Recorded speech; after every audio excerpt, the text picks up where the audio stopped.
बोलिए भक्तवत्सल भगवान की जय। खिलाता है पवित्र भाव मानस भवन मध्य, पातक मिटाता प्रेम ज्योति को जगाता है। कि गाता है तभी जीव राघवेंद्र के चरित्र, चित्त में उपासनाक चित्र खींच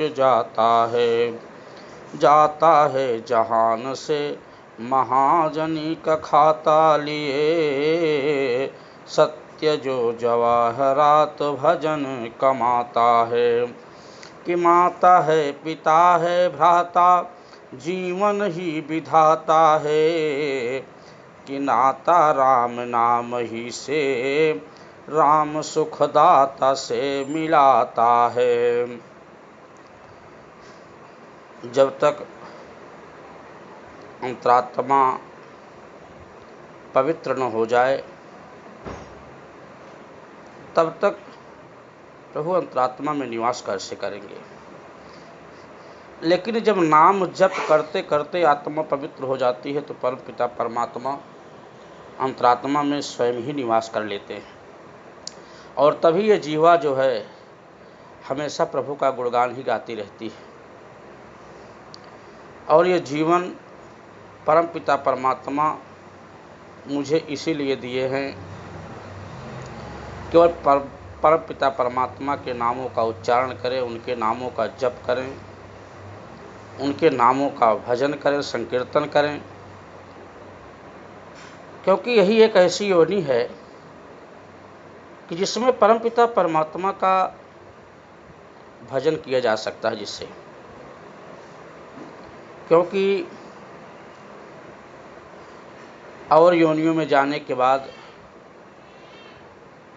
प्रभु का भजन नहीं हो सकता है। मानव जीवन ही एक ऐसा जीवन है जिससे परम पिता परमात्मा का भजन किया जा सकता है, क्योंकि वह सबसे प्यारे वही हैं। हमारे बाबा जी लिखते हैं कि राम ही केवल प्रेम पियारा, केवल प्रेम के भूखे हैं, कुछ नहीं चाहिए, केवल श्रद्धा और विश्वास से उनको बुलाओ, उनको पुकारो। कि राम ही केवल प्रेम पियारा, कहा किसके लिए, कहा कि जानी ले जो जानी निहारा, जानी ले जो जानी निहारा। ये परम पिता परमात्मा को जिसने जान लिया वो किसी भी प्रकार से उनको छोड़ना नहीं चाहेगा। सांसारिक माया छूट जाएगी लेकिन परम पिता परमात्मा का भजन उससे नहीं छूट पाए, क्योंकि जब जान लेगा तो उसी में विलीन हो जाएगा। ये मानव शरीर ही इसीलिए मिली है। परमात्मा ने मेरे ऊपर बहुत बड़ी कृपा किया है। क्या कृपा किया है? बाबा जी लिखते हैं कि कबहूँ कर करुणा नर देहि, कबहूँ कर करुणा नर देहि, कि देत ईस सब भांति सनेही, देत ईस बिनु हेतु सनेही। अकारण मुझे मानव शरीर दिया है, और मानव शरीर देकर के परमात्मा ने इतना बड़ा उपकार किया है। ये हाथ जो है ना मुझे दान में मिला है। क्यों मिला है?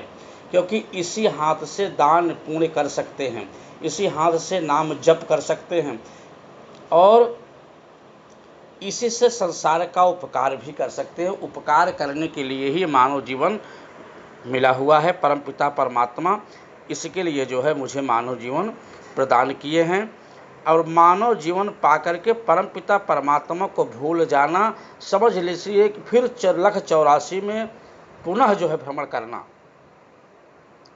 इसलिए कहा गया है कि देह धरे कर यह फल भाई, देह धरे कर यह फल भाई।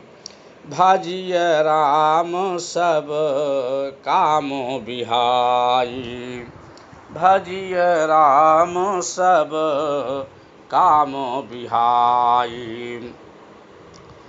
देह धारण करने का मतलब है कि परम पिता परमात्मा श्री राम जी महाराज का भजन करें, संकीर्तन करें, उनके नामों का जप करें और जब भी समय मिले अपने समस्त कामों को त्याग करके परम पिता परमात्मा का चिंतन करते रहेंगे, भजन करते रहेंगे तो जीवन का उद्धार होता रहेगा। और सही बात यह है कि इस संसार में सांसारिक माया इतना व्याप्त है कि परम पिता परमात्मा का भजन करने के लिए किसी के पास समय नहीं है। सब माया के पीछे ही भाग रहे, क्योंकि माया महा ठगिनी हम जानी। माया जो है बहुत ठगनी है, वो किसी को नहीं चाहेगी कि वो परम पिता परमात्मा का भजन करें। जब परम पिता परमात्मा का भजन करेंगे तो निश्चित रूप से उनका वैकुंठ हो जाएगा, कल्याण हो जाएगा।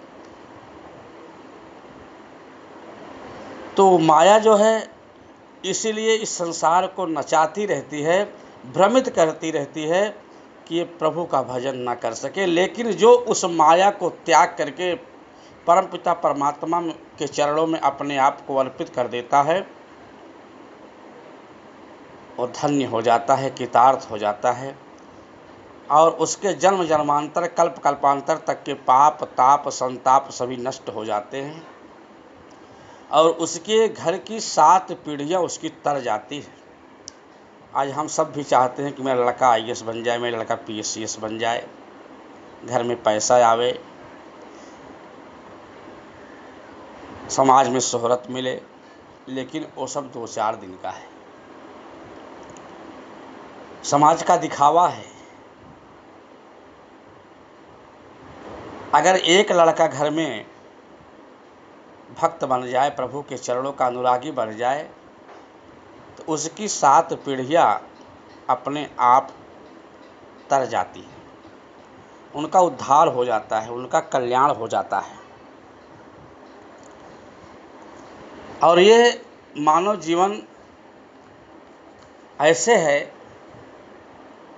कि जैसे जल से मछली को निकाल दो और पानी के बिना तड़पे और पुनः उसी जल में उसको छोड़ दीजिए तो सुख की अनुभूति करता है। उसी तरह से जो भी राम से विमुख हैं, परमात्मा की भक्ति नहीं कर रहे हैं, जप नहीं कर रहे हैं, केवल माया के पीछे ही भग रहे हैं, तो उसी मछली की तरह जो है दिन रात छटपटा रहे हैं।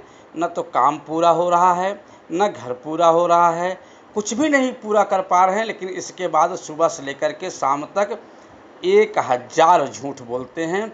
किसके लिए? केवल माया के लिए, धन प्राप्ति के लिए। अगर वही परमात्मा के लिए एक क्षण निकाल करके सत्यता से प्रभु को पुकारे तो निश्चित रूप से परमात्मा हर कार्य को बना देगा, कहीं छटपटाने की ज़रूरत नहीं। जैसे हमारे गोस्वामी बाबा लिखते हैं कि सुखी मीन जे अरे नीर अगाधा,